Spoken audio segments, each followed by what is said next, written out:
thank you both for joining me. Amanda, so why don't you tell us about EDF's work in the United States, particularly post-COVID, and more so what brings you to India? Well, post-COVID, COVID's still going on, isn't it? Unfortunately. Well, the thing I feel I'm super proud of is the U.S. legislation that recently got signed by President Biden.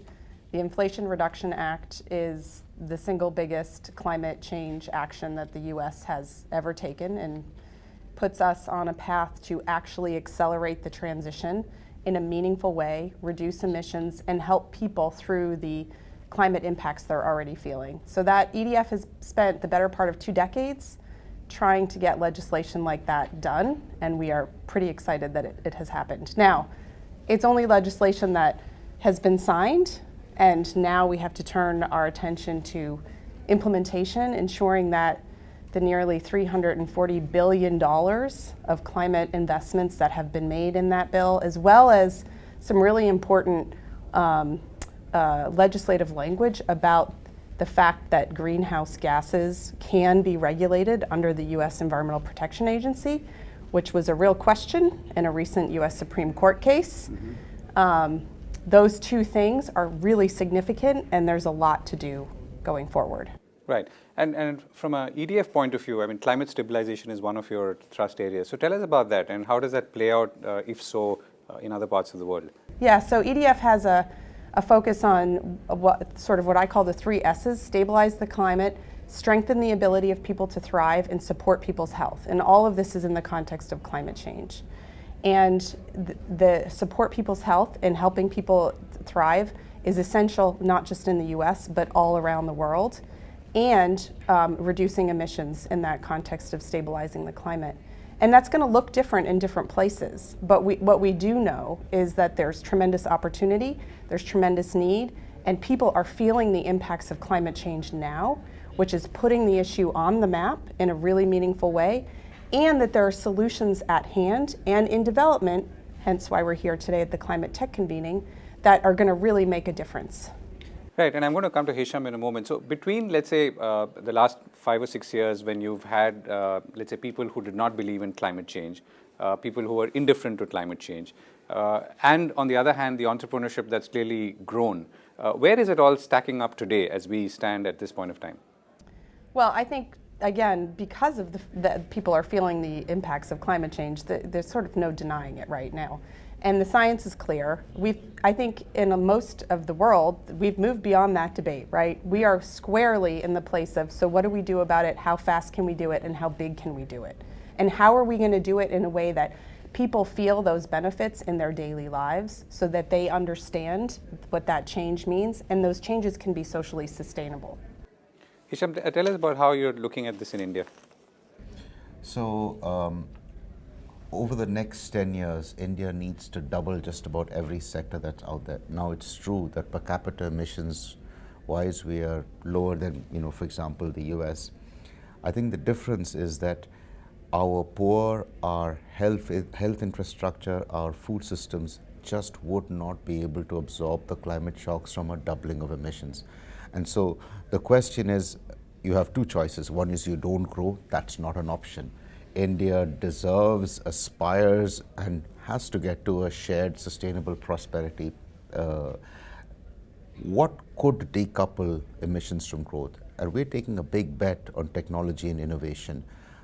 We think that there is breakthrough technologies, leapfrog technologies that can get us in some places, and there is along the way a huge amount of process efficiency improvements. People talk about the green premium, it's certainly there. Every company that we're talking to that's making action is seeing green bonus. They're seeing, margin improvements in the here and now in terms of heat efficiencies, freight optimization. So there's lots that can be done even now as we build towards the big ideas of the future. Right, and in an Indian context again, where do you see the effort? So one of the, I guess, the advantages India has compared to maybe some other countries is that there is no denying of climate. But at the same time, there may not be sufficient investment in that theme. So how do you see your task there? Yeah, mercifully, we don't have that level of denying, so that's good. I think there's one of the exciting things is there's broad consensus about the issue and how we can get to sustainable development. The question of finance is a real question. And what we are trying to do is, two or three things. First of all, say that there is a strong investment case for climate investments in India, and you don't have to think of them as climate investments. If we're doubling capacity, you're adding new capacity on. There's an opportunity to build that greener steel and greener cement plant rather than having built a legacy one and carrying those costs and then retrofitting it.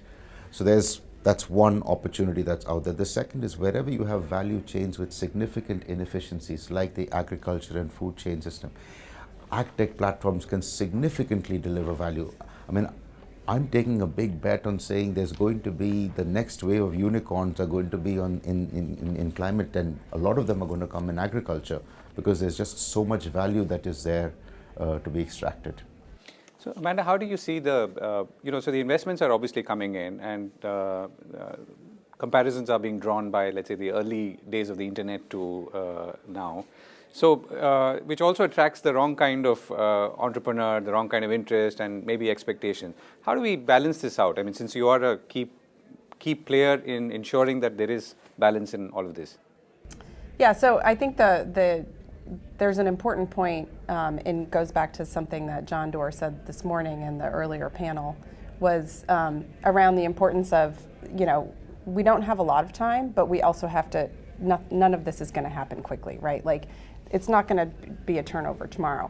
But I think in the context of India, there's huge opportunity for the growth to happen with a low carbon frame from the start, right? And that provides a platform for real progress over the long term. Again, what we start today makes a difference over the long term, and thinking in those long term context. Right, and I'm going to come to Hisham for this as well. So when you look at a market, let's say suppose 5 years ago, and trying to evangelize, let's say, climate tech or climate investments or investments leading to climate, what's the bigger challenge? Is it finding the money, which could be surely one part of it, but is it equally to create that sense of an ecosystem where there are multiple players, there are buyers, sellers, consumers, all of whom are aware of the need for this and the importance of this? Yeah, there's no one single fix or strategy here. We need to build and support and steward an ecosystem that's going to be vibrant over the long term.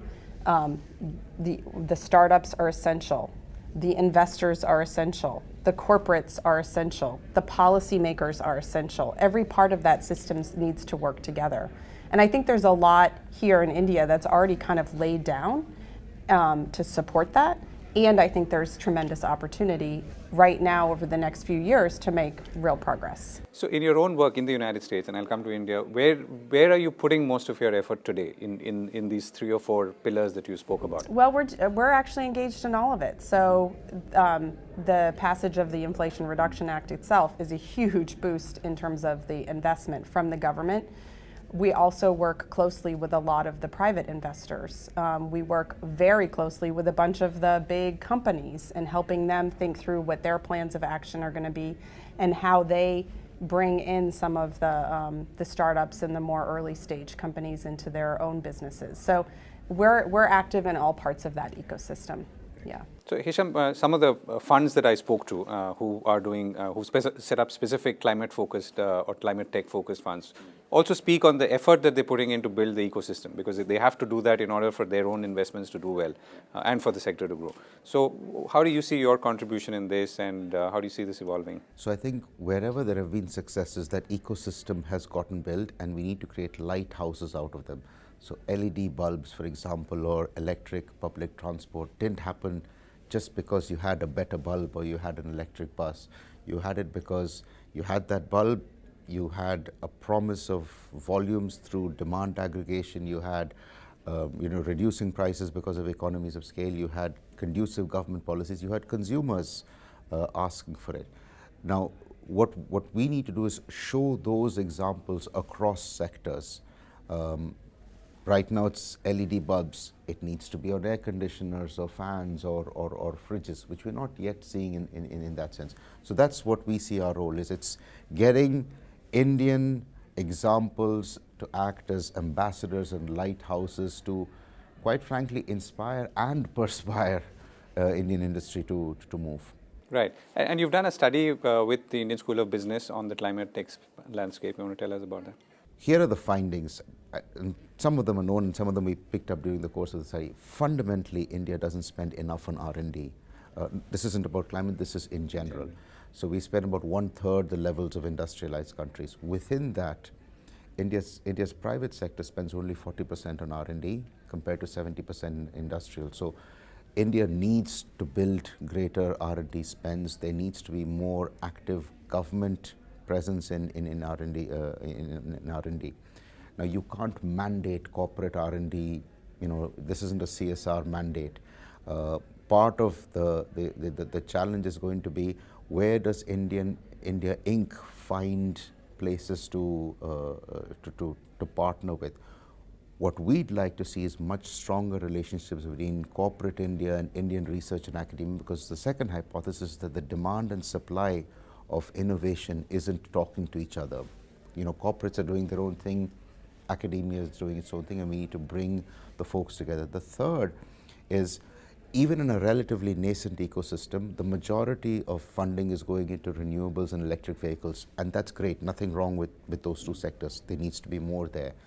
But about 60-70% of emissions come from a set of other sectors: agriculture, construction, industrial manufacturing, waste management. And what we'd like to do is use the examples in renewables and electric vehicles, again, as lighthouses to inspire action in the other sectors. A lot of the startups that you're seeing today are all in that space.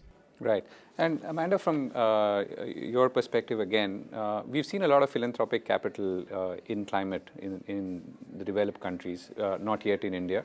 But what's going to move more philanthropic capital? Because it does appear that you need that at the very early stage, including for some fairly on the horizon climate projects.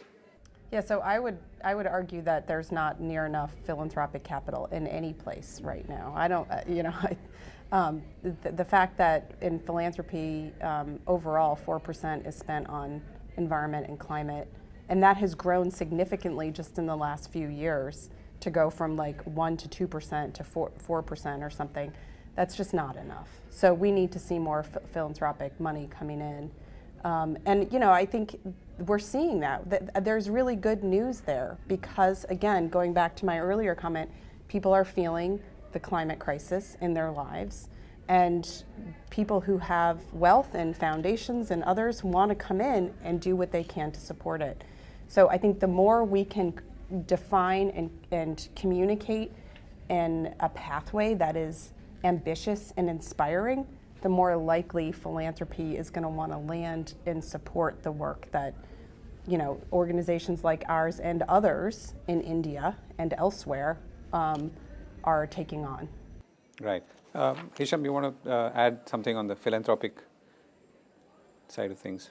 There is increasing interest in the space, especially by the next generation of wealthy Indians, where they're beginning to see climate change and sustainability as strategic levers in the businesses that they operate. And sometimes it's about survival, and it's most certainly about competitive advantage. I think that entry point is a good place for us to be able to encourage more philanthropic capital, but it is desperately low right now.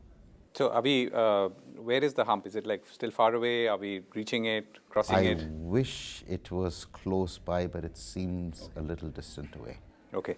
So let me switch gears a little bit. So you also do a lot of work. A little bit more positive news. Yeah, I mean, one of the things interesting about EDF is the work you do around oceans. So tell us about that. And it usually doesn't come up. Yeah, I wasn't expecting that. Yeah. Oceans. EDF has been a leader in ensuring that we can have sustainably managed fisheries around the world. And what that means, really in its essence, is supporting fisher folk to have a vested stake in the future of their business. And that helps stabilize communities, it helps rebuild fish populations in the oceans, and it creates value that didn't used to be there. There's new value creation when fisher folk have a long-term, secure, way of having access to their fishery. And EDF's work in this area started in the United States which I, in my former role at EDF, led for a long time. And now the U.S. went from having some of the worst fisheries in the world to some of the best in just a course of a decade. One of the things that I loved working working in oceans is that the signal's immediate.